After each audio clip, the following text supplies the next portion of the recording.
Well, I'm gonna start out saying that I hate doing best of shows. I hate it. Because now you've got to determine, let's be honest, what's great and what's awesome. Because there is no bad on FlatsClass TV, ever.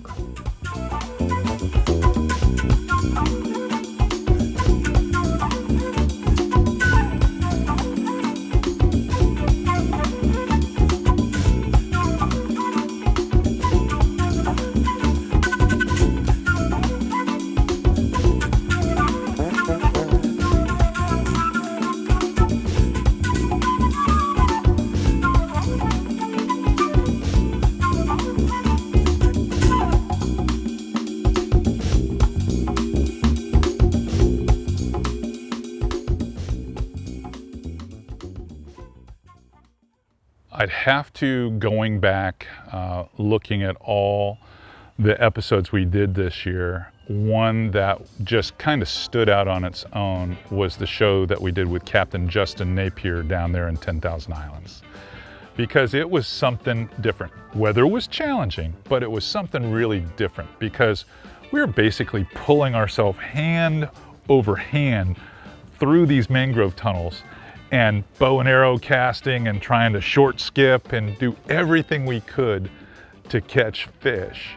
And in the little boat, it just felt like you were doing something like building a fort when you were a kid. It was just fresh. It was just so brand new to do something like that again.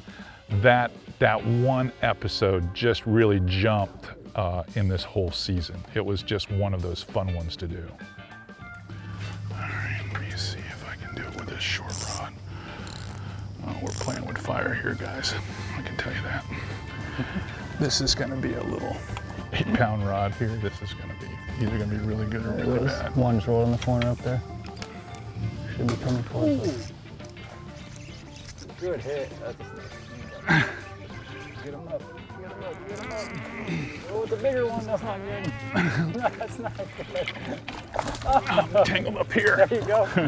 I'm tangled up here. You might have to reach out. For the save. Jungle fishing. For the save. Here, I'm gonna open the bail.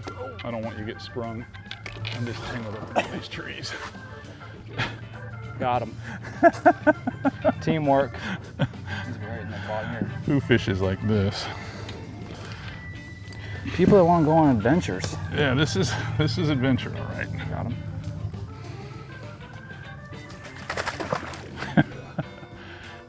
For me personally, tarpon fishing is about fishing the migration, the fish that move down the beach, stage in the passes and inlets. And that's been my life as a guide forever. But when you get the opportunity that Justin has down there in 10,000 Islands, where you can catch these backcountry tarpon, man, it's so much more fun. It's like having flying snook. It's awesome. It's just an awesome opportunity to do something a little bit different, and catch them on bass tackle makes it that much sweeter. Straight dead. There he is. Oh! Jam! Hammer time, boys. Oh! He smoked it. Oh, come on, Bubba. Turn the trolling motor off. Whoo! That's my favorite right there. Oh boy. Oh!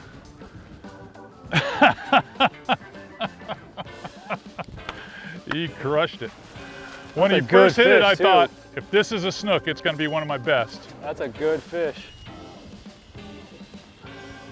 Just watch that trolling motor, because I got it on We get this one, anchor mode. we can call it.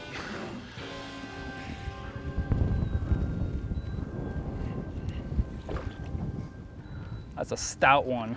It's a good size fish too.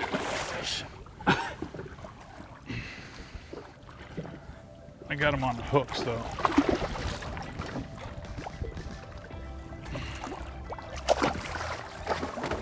He wants to. Keep his head up. Come on, come on.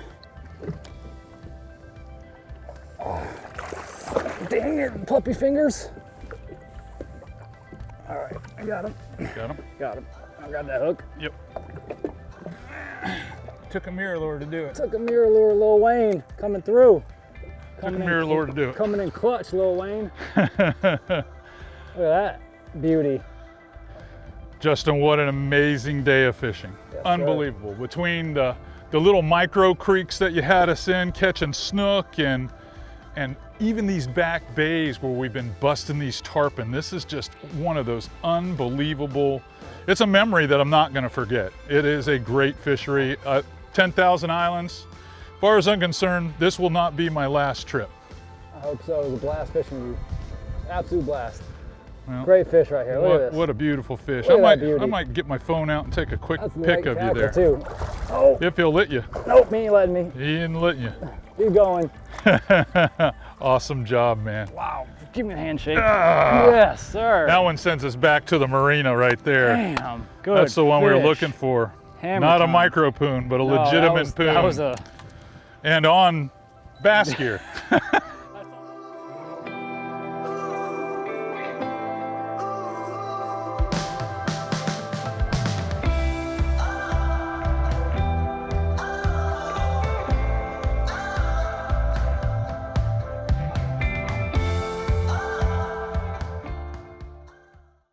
All right, the episodes that you're seeing here in the best of were all chosen by me because they forced me to pick some episodes. So those are the ones that I chose.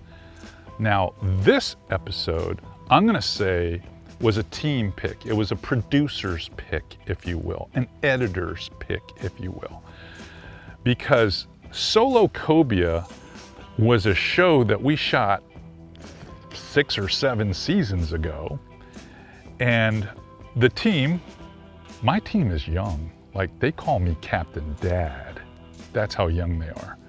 Well, they were all like in high school or barely in college when this original Solo Cobia episode happened.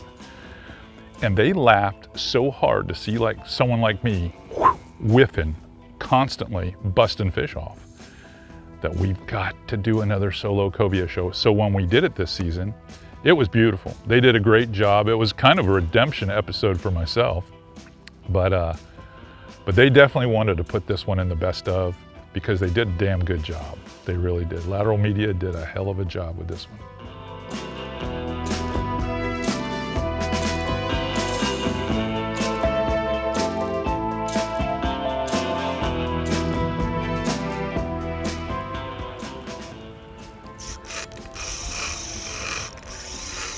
What a crazy eat.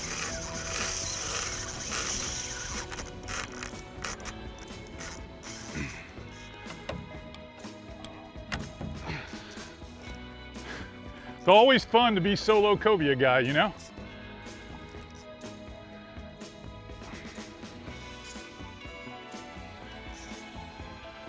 Oh, come on, big boy. Big boy.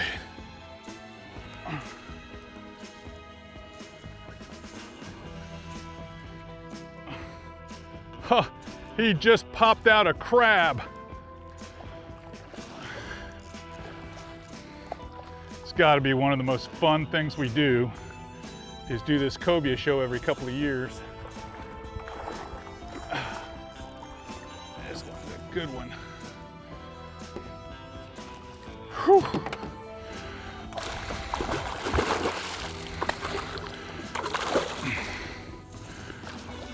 I mean a toad here.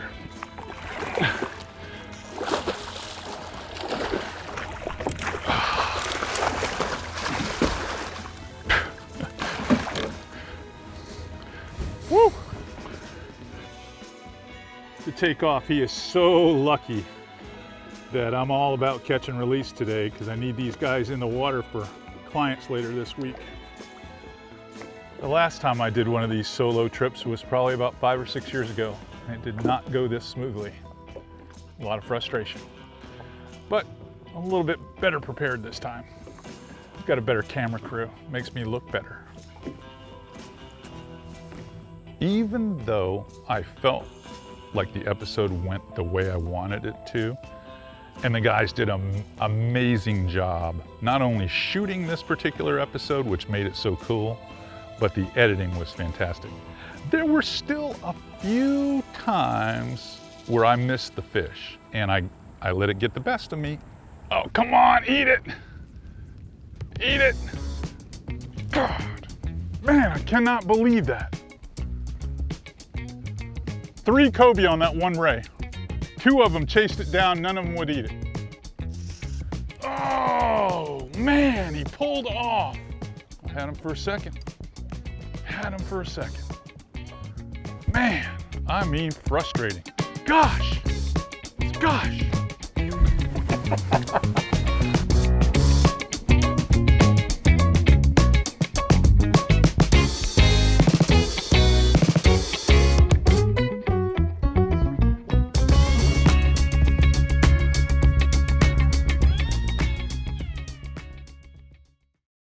Well, it had been way too long since we had Flip as a guest host of FlatsClass, and a lot of that had to do with the crazy thing that was going on with the pandemic and whatnot, and it kept pushing that schedule further and further away.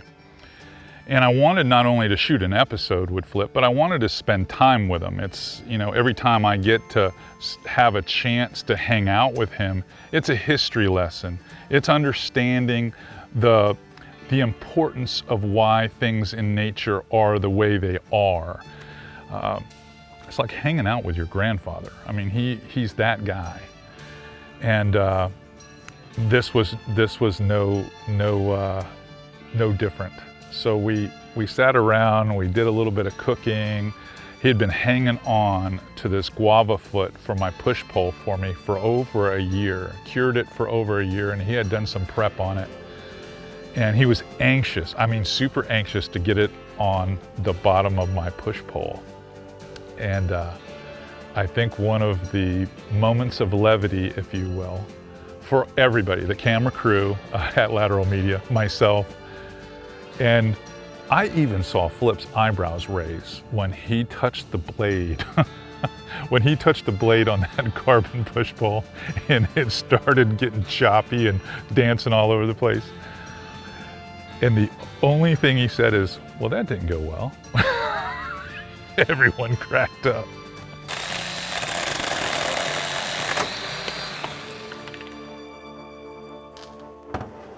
Yeah, that's nasty. That didn't work at all. He saved it. He was able to go in there, find a fine-tooth hacksaw, and he cleaned it right off.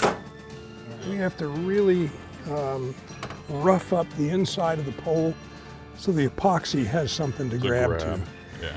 And then the bigger thing is after we do this, to wash it out so that the dust, this graphite is not in there. Or it never just won't stick. bond. Yeah, it won't bond.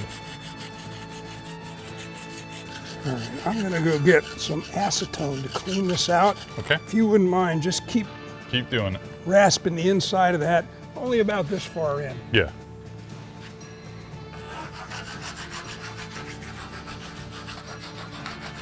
Thinking I'm going to be very attached to this guava root, but there's probably some very spiritual significance. Not only is it going to give me the advantage of being quieter, I think we're good. but it's going to give me more of a, I guess, one with the earth feel. It does. I mean, you're not going to be touching the earth with plastic anymore. You'll see, when I pull this out, you'll see all the dust. Oh, shit. It's like cleaning a rifle barrel. Yeah.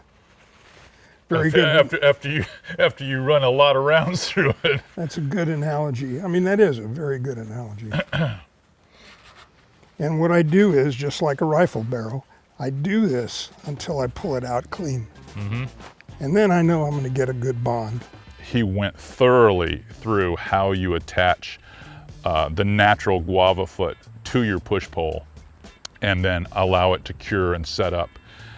And my camera team, Cam and Jack, they thoroughly enjoyed the whole moment of him going from A to Z with this process, and they learned a lot. Now, if you can find a place to stand it up in that tree, in that elm Up over in that there little or something. fork or something. Yeah, just stand the fork up so that anywhere. This is a perfect little spot for it right here.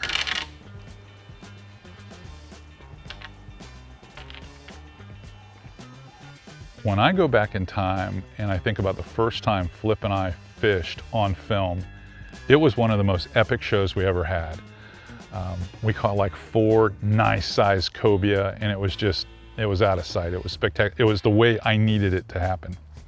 Since then, we have had 2 or 3 other episodes, and they've always been, I mean, instead of being an epic success, they've been an epic struggle. I mean, you would think, you know, you got 2 guys with this much experience going fishing together that we're just gonna always catch fish. And there's always something against us. And we just end up in a damn ditch almost every time, catching bass instead of doing what we should be doing. And there was even a point in that particular episode this season where he's like, why don't we just park this thing on the bank and talk about the fish that we've always caught in the past? And all of the guys on my team started cracking up. I go, you have no idea how entertaining that would be, because you never know what type of cliches and pearls of wisdom that are gonna come from Flip Pallet in a sit down. You don't know. I'm warning you. You have to say action. Action. I am circumcised. Okay. So I just want to get that. I just want to get that out there. Perfect. And Action. That's what you need. okay, thank you. Kind of talk a little about, from your perspective, being excited for CA to come over and spend some time with you, have breakfast, get this guava foot that you've been waiting for a year to put on. Yeah, no, I mean, I wasn't excited. Okay, well, let's be clear. I was actually ready to slip my wrists. We could actually make plans to fish for amberjack, and somehow we would wind up catching largemouth bass. Before we do that, can we talk about, I don't know, Heather Locklear? I don't know who that is. You don't know who Heather Locklear is? Oh, man. That's how young he is. Go wait in the f***ing truck. I mean, that was textbook right there. That was. That was textbook. What did the cowboy say at his second rodeo? I don't know. This ain't my first rodeo. Yeah.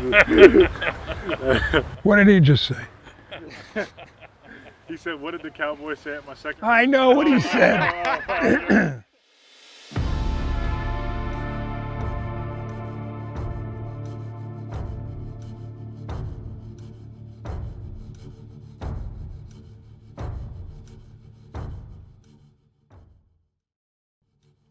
So when I'm rolling down this list of shows that the producer wants to make the best of, another one that just stuck out was the show we did with Graham Taylor on Zebra Snook. For you guys, it's stripers, but for me, it's Zebra Snook. Because Graham is just one of those personalities, whether you're shooting television with him or you're just hanging out with him. He's just someone that you want to spend time with him. He's like a 41-year-old, 13-year-old boy. Get you in there. Get you in there.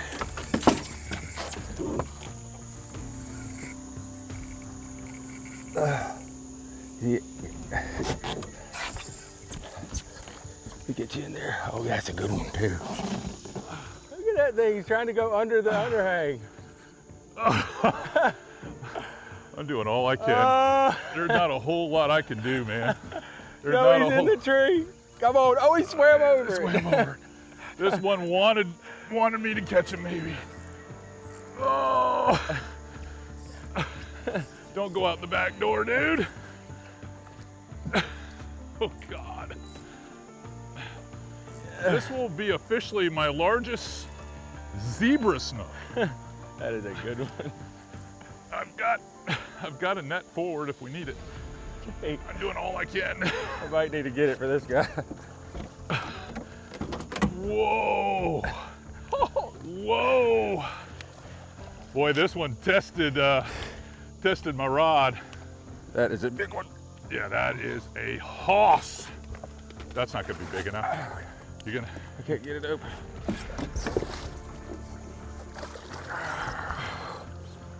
Damn, I'm glad you work on a farm. Look at the size of that. Holy smokes. Woo! That's what this is all about. That is it, Doctor. Way to grind. You know what? Now I'm feeling better about not going tarpon fishing. Look at that thing. What do you think that thing is? 40 odd inches long? Yes. That was a 4,000, a twin power 4,000 on a medium heavy rod.